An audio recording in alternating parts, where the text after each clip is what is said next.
Jeffrey thinks that brotherhood is unnecessary, that it's gay to hang out and develop and grow with male friends. But because of this viewpoint, Jeffrey never improves. He lives a shallow, average, mediocre existence forever, and we will not live like that. Adonis, on the other hand, prioritizes brotherhood. He understands the value of having close male friends. You should get this on the video for brotherhood. Yeah. This is brotherhood. You gonna jump? Yeah. Okay, my boys are gonna jump into the pool. Woo! Woo! Yeah! Sam, no thinking. Yeah! Woo! Well done, bro. Okay, my glasses are gone. You guys wanna help me record this video? Yeah, I can do. The importance of brotherhood. Do you know, my normal day-to-day routine full of solitude in monk mode, I grow a lot. Like, I follow like a very consistent, disciplined timetable. And I've seen a lot of improvements to my life because of that. But for the past month, 5-6 weeks, I've been in Thailand, I've met some awesome guys. And the amount of growth that I've been through because I've been surrounded by other guys and we're just like challenging each other and doing things together. Unreal. That was really fun, bro. Yeah, that's fucking sick, bro. Well done, man. Joining me today, we have Sammy Boy and the CEO of Morning Routines, William. I gotta lose that title. The CEO of Clapping Cheeks. Yeah, I prefer that You one. need something cooler, bro. I'm just oh,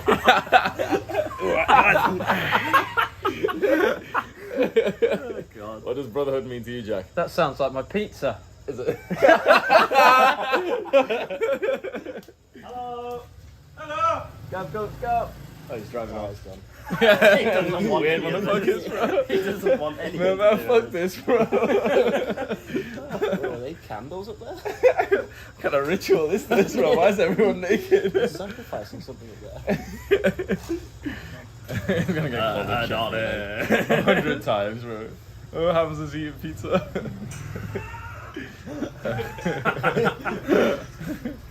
Chad's got his pizza. Let's go his pizza. What did you order? Chicken and pepperoni. Mashallah. Pretty good. Timeless. Yeah. None of us can be serious for more than like a minute at a time. That's good. How does your life feel right now with the new sense of brotherhood that you've got compared to a few months ago? I think it's really fucking valuable to have a strong circle of very like masculine, goal-driven people.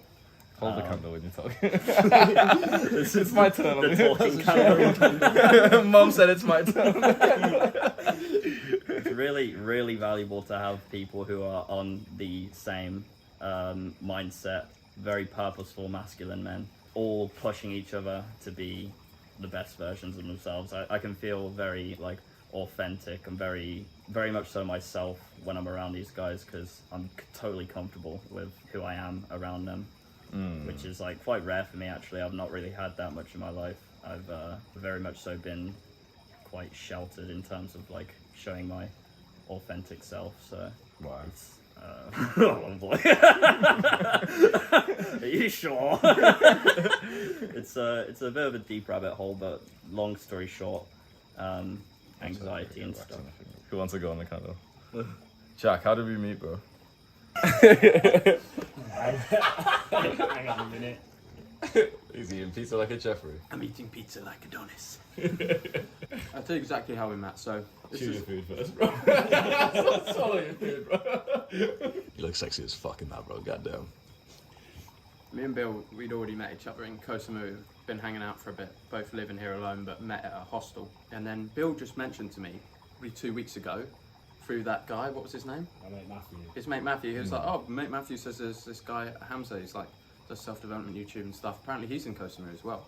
And I just heard it in my head, and then you showed me Hamza's Insta, I think. I was like, "Oh, cool." And then we were at the Success Gym, and I saw Hamza walk out of Success, and I was like, "Oh, that's that guy." So that's Hamza. So I said, oh, hello, are you Hamza? And then I think I said something like, yeah, my friend Bill knows you. Do you know my friend Bill? And Hamza's like, I haven't fucking heard of your friend Bill. And there was that was pretty much that for meeting Hamza the first time. But we kept bumping into each other a few times in success, spoke a couple times. Yeah. And then we ended up at the same Muay Thai. Muay Thai twice, I think. The second time we ended up sparring together and sort of talking more and just sort of hanging out there, and it seemed like we were all sort of on the same vibe. So that was sort of when we started talking, hanging out. And then after the sparring that day, which went really well, we went to Amber together, which is like a sauna steam room place in Samui.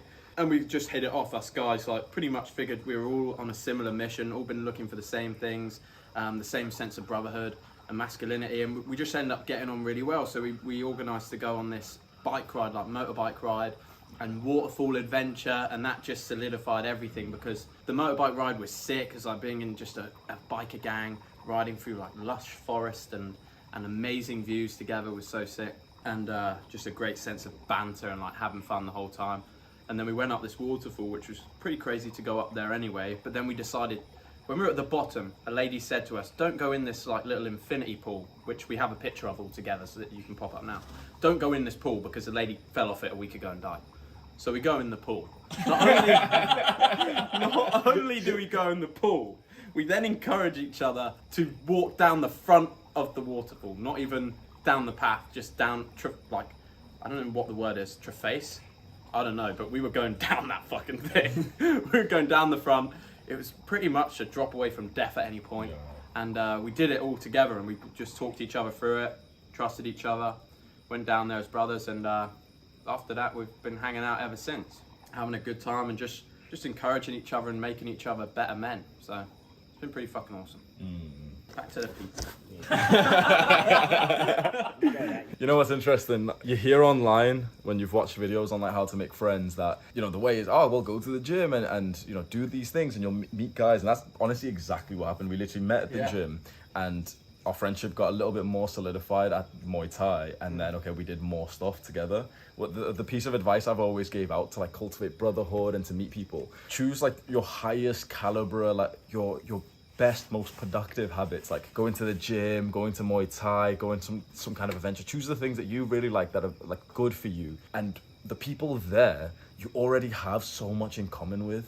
That's why I've always been a strong believer of approaching people in the gym, whether it's guy or girl, because they're people that you've got a lot in common with already. And then when I saw these guys come to my actual Muay Thai gym, it's like straight away there was so much bonding in that, and we left that session early. But then the second session, me and Jack sparred each other. And sparring in martial arts means that you kind of go against each other in somewhat of like a friendly fight, which isn't like that serious, but you do get some kind of like injury. Like we did hurt each other a little bit, but we like really bond over moments like that. We kick the shit out of each other's legs. I hit him with a low kick like at least 20 times. He punched me in the face. We'll have like some clips up, and you bond a lot from that. So if you're watching this right now and you'd really love to make like new, like high value friends, and you want to meet guys who are on the same wavelength, it takes some time, because I've been on this pathway for like 2 years, and I've only made like a couple more friends outside of this. And guess where I met them? In the gym. Generally the guys that you want to be friends with, you're pretty much always going to meet them in the gym or in some kind of like similar activity. So Bill, how has it been for you so far? So I think that one of the main things for me in terms of brotherhood was actually coming to Thailand, getting out of my home area, because one thing that you realise is when you're in your home area, the people that you know from school or that you've known since you were born, they treat you as the person that they know you from like 10, 15, 20 years ago. They treat you as that person, and if, like us, you're on that self-development journey, you can't be treated like that person in order to grow. And who's that person for you? Like how do they treat you? Like what do they see of you? It's the shy, introverted, would never talk to anyone outside of our friendship group, sort of like bottom of the ranks.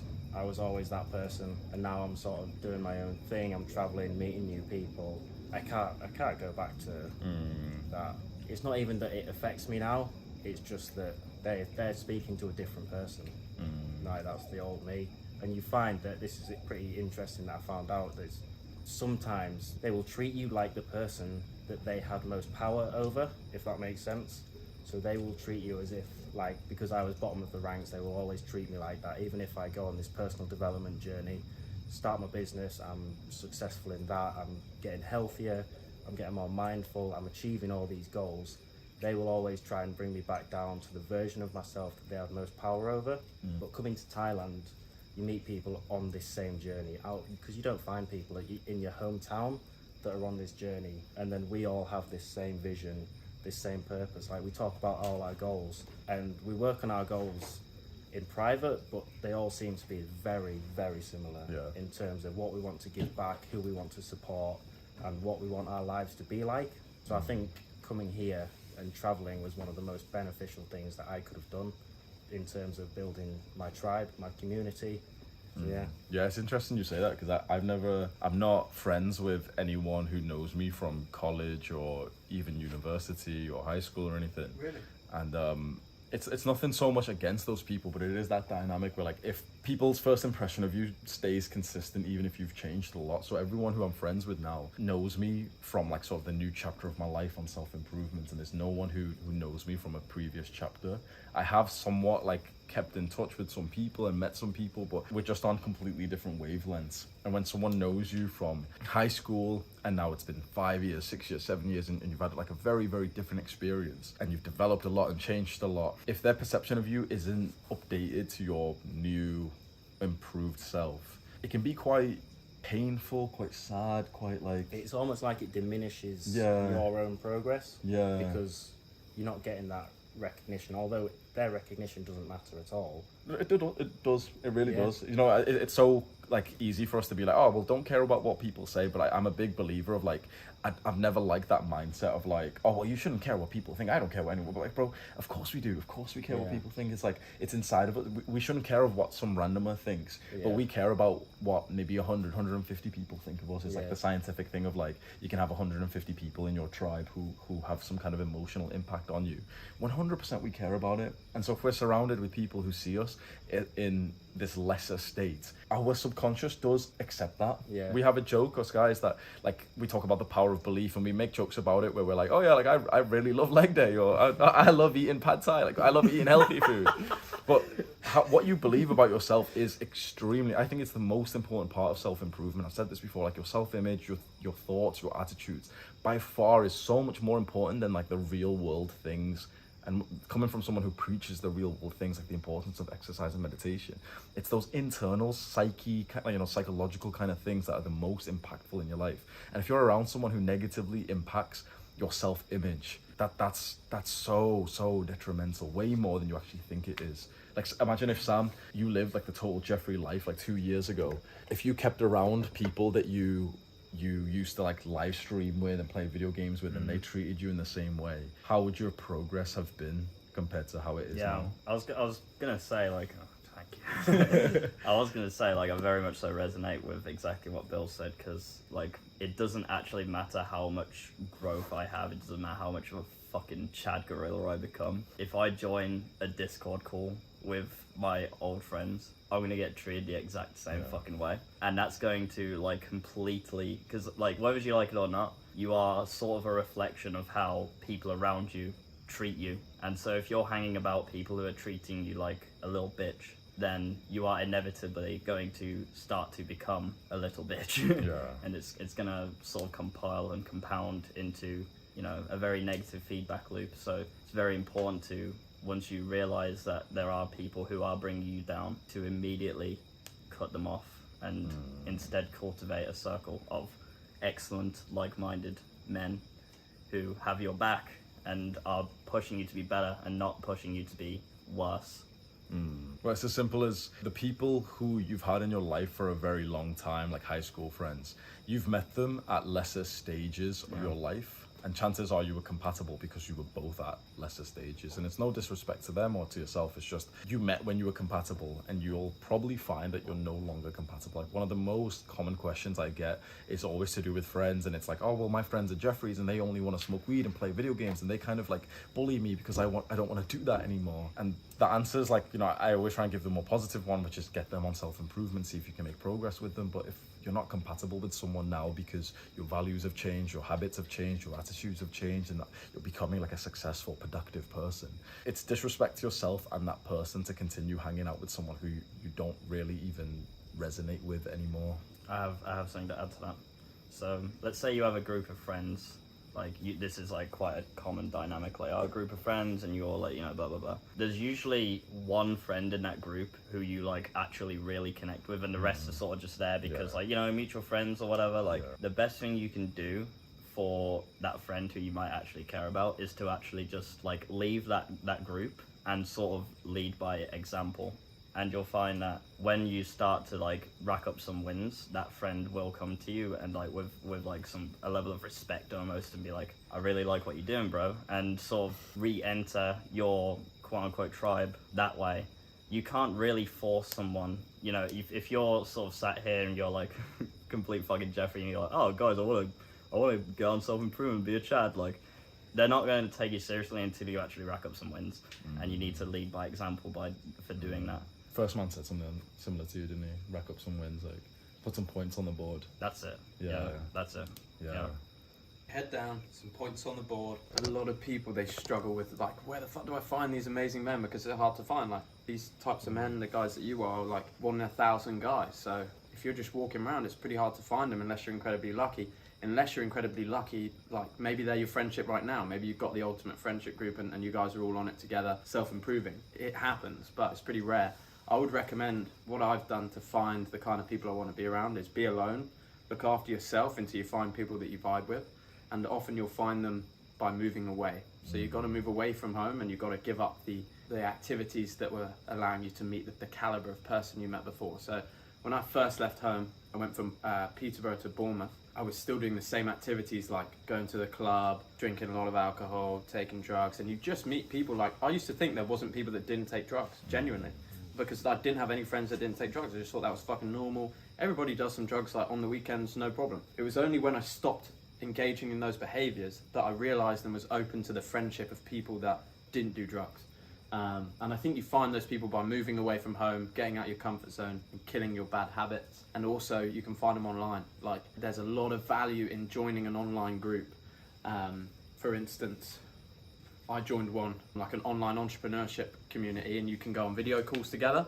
And you just basically, through the video calls weekly, you find a vibe with other guys you vibe with, send them a DM in the messengers, and just say, look, let's have a chat afterwards. And often these are really successful guys. They're on the other side of the globe, but you've managed to connect with them because you've been in some internet group together. So I'd really recommend that. If you're struggling to find friends in your area and there's no chance to move yet, get online, find the places productive people go that want to make a change, and there'll be a load of people just like you that you can connect with and start to make friendships. That's how your friendship started, right? Online. Yeah. You said, Bill, as well, Yeah, you had one that was online. Matthew, yeah. I've had the same. A guy called David, I'm really, really good friends with. He's helped me loads with my fitness business. Helped me basically figure out what I was going to do. And it's just because he was that little bit older. He's 35, I'm 23. He's had a successful business for a while. And there's people out there that are really willing to, if you're trying to improve yourself, they're willing to sort of put the hand on your shoulder and go, all right, yeah, no problem, I'll guide you, man. We can help each other out. So it is out there, just you got to look for it. And you're not going to find it in the club toilet at 3 a.m. Yeah. It's just not going to happen. Yeah. You're going to find naughty things there. The club toilet friends, man. When I was in my party fuckboy days, I was like 21, 22 years old. Oh no, like 19, 20 years old. I used to meet a lot of people in parties and raves and nightclubs, and it's like the same conversation you have with them, which you get along and you start saying like, oh, we should do this thing together and we should meet each other tomorrow and spend time with each other. And you think that's the scope of person that you can meet, like that's about as good as it gets. And I literally remember even like the last like few parties that I went to when I was like 21 years old, you know, somewhat getting onto self-improvement. And it was the final time where I literally had the awareness to think like, wait, it's impossible to meet like a high value, successful person here because they don't go to these kinds of parties. Successful people still party, 100% they do, but they're not going to like little dirty student parties. They're not going to like some shitty nightclub in like the middle of like Manchester Deansgate or something. They're going to like more high class places. What I really want to talk about is the positives and the rewards of life now that we have cultivated like a sense of brotherhood, because it's been so quick, and we've literally just been friends for a couple of weeks, but it's like life has literally went like this, at least for me, and it seems like for Sam, and it seems like for you guys. Like, it's a beautiful, like, literally imagine, okay, you've been on your self-improvement journey, your life's going like this, and because you meet certain guys, the trajectory goes more like that. Like, if there's one thing that could skyrocket your trajectory the most, it's got to be other people. It's got to be someone else who suddenly you can imitate, you can view them as some kind of role model. They teach you something. And it's just small things. Like, sometimes I realize I'm dropping like nuggets of wisdom for you guys, for your business and everything. And it's like, that's like a mentorship call worth like $1,000, but it's just passive in our friendship. And it's like, Jack will randomly teach me something about fitness, about testosterone. And I'm literally thinking, like, bro, that's like the price of a course that I would have had to pay, like $2,000. I would have had to like sit through it with coaching, with mentorship, and I'm getting it in just like a normal conversation on a Tuesday at 12 o'clock. When you're friends with someone who's productive, who's successful, who's done well in their own career, or who's got some kind of like success, you end up learning so much so that your trajectory just skyrockets. And it's so beautiful because that person, it's only through this friendship basis, that person actually wants you to grow. It's like I get positive satisfaction seeing my boys grow, and I know that they feel the same way about me, and it's so like positive to have that in your life. We've all experienced like the solo life, haven't we? Like the solitude monk mode. And you're like a big fan of monk mode, same as me. He's like, the CEO. Pretty much a monk at this point. Yeah, I gotta go. My morning routines. It's 9 p.m. It's time for Bill. It's time for bedtime. But like, you've experienced both sides, full on monk mode, and then also like we're a lot more social now. Yeah. What's the difference for you? Oh, like you say, the trajectory is just like this now. It's like the sharing ideas. It's keeping each other disciplined. To be fair, I think that's the main one, because when I was by myself, I wasn't disciplined because I couldn't keep myself accountable, because I didn't have this outside view of my work or my habits. I thought I was doing well, I thought I was being productive, but I was just working a lot.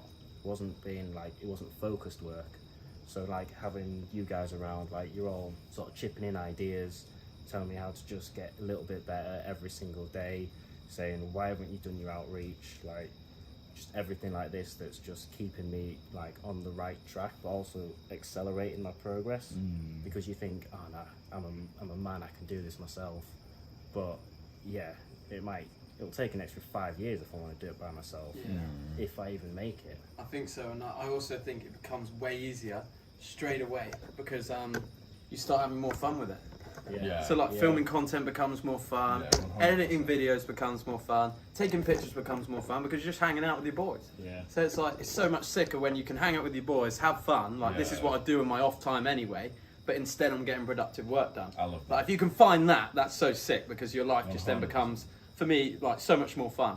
Compared to what we were doing before, where me and Bill still had each other, like we were still working in the same place, but we were shutting ourselves away for like 10 hours a day, like on our laptops in a co-working space, which we still had good fun with. Like that was way better being there with you than being there alone. Like, because we take breaks and go chill by the pool and all that shit. That's fucking good. But it's good to have like a group of lads and just be like on the mission together. Just more fun that way. Like this. Does this feel like work right here, right now? No, not at all. I mean, we're literally chilling. You guys just jumped off the pool. I was like, oh, let me record a video. It's kind of fun right now. Like, we're doing this for fun, and the video that's being produced right now is an asset for my business.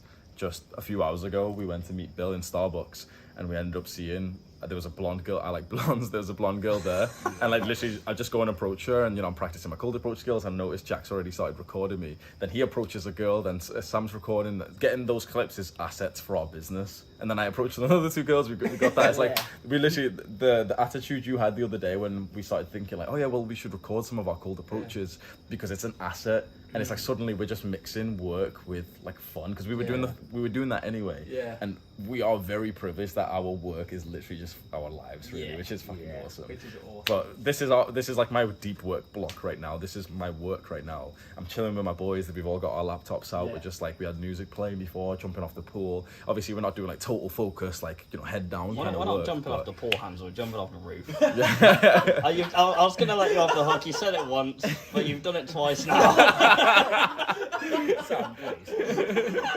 English isn't my first language, bro. We've been jumping off the pool. It's a long drop, bro. That's funny, man. Sick, man.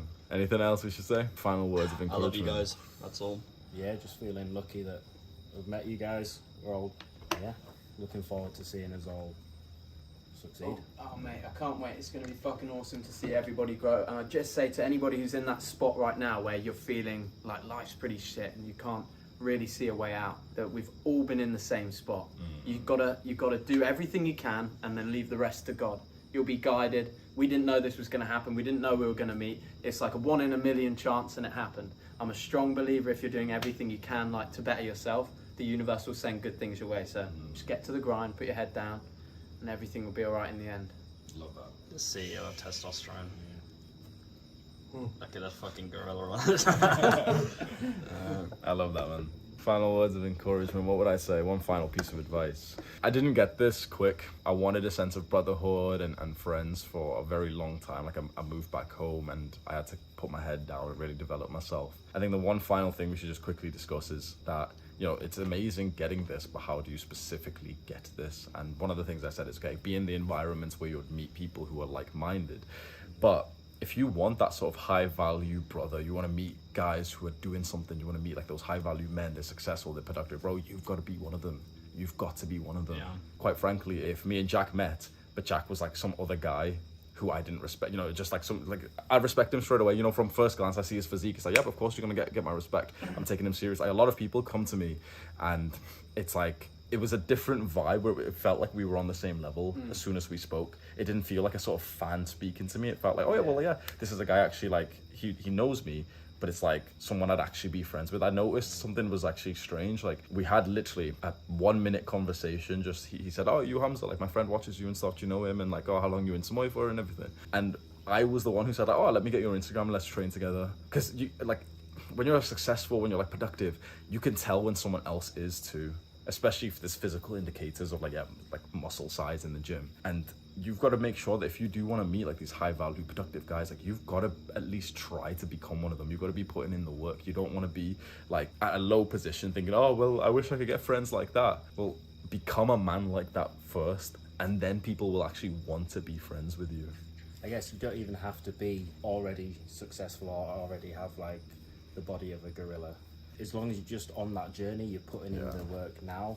Like you could be 3 months into your journey, but you can sort of tell when someone's got that energy Mindset, about them, like, that yeah. mindset of I'm taking over. I've really got to fulfill my purpose, and I'm dedicating myself to this. Like we were talking about this on the beach, like if we were just like partiers and stuff, and we met you, you'd have been like, oh yeah, nice. Sort of. Yeah, maybe I would have went out. Maybe you would have went out with you guys. Maybe we I'd would say. have I met in wouldn't. the Yeah. club, hung out, had That's fun. it. had some You would have been drink. one of those toilet guys where I was, oh yeah, we should do things together, and then I Yeah, don't send you a message afterwards. man. Like, but Exactly. you brought like everything is based on value. It is the law of human nature and of relationships. And it's like I've found personally, the more successful you get, the more that you meet people who consciously keep that like weigh you up in their mind in terms of like, okay, what's this person's value? Can he like, it sounds selfish, but it is 100%. It's what we do is like, can he teach me anything? Can he provide me? Is my life going to be better by keeping this person around? Because again, the more successful you get, the more like cutthroat you get, the more you're okay with being by yourself. And so you only want people who are significantly like great for your life. I found like the more successful you are, the higher your standards are.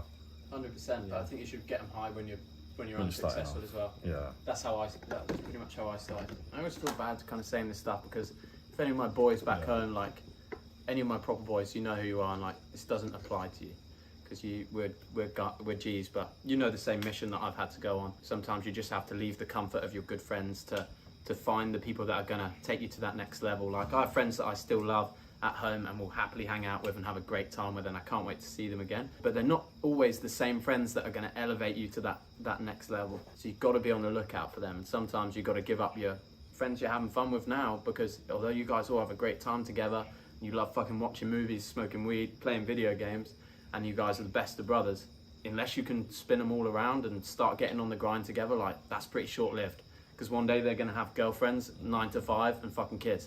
And there's going to be no brotherhood there anymore. So you got to find boys that are on the success grind, because they're the only ones that are going to be around for a while. Because they're not going to have the other commitments that people that don't make it have.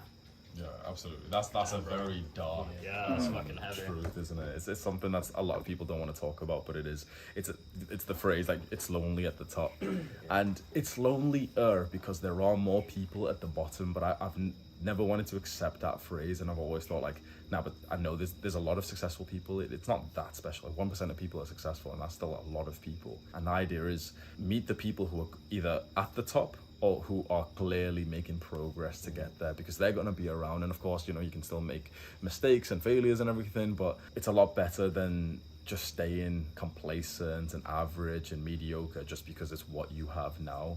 I think the hardest part of this entire journey is taking that period of solitude where you do take a step back from your Jeffrey friends so that you can elevate yourself. Because you do generally, like if you do want to maximize your growth, you do need to go through that period of solitude, of monk mode. That's very tricky when you've already got friends that you're like connected with. But personally, for me, it was worth the sacrifice. I mean, yeah, you literally moved from fucking Manchester. Yeah, I moved out. Like I left everyone behind. I left all my friends in Manchester. Didn't speak to them. Didn't even meet them at all. All the guys I used to smoke weed with, all the guys I used to party with, the girl I used to live with, everything I knew for the last like 4 years, I left it all behind. Went home, trimmed my hair, literally stayed inside. I spoke to one person in real life because I met him when I was working out. And I don't look back with any level of regret. If anything, I'm so grateful for that version of me who made that sacrifice, because I've gotten here today because I was able to take a step back from the people I used to smoke weed with. I think that's all. Do the hard work, especially when you don't feel like it. Mwah.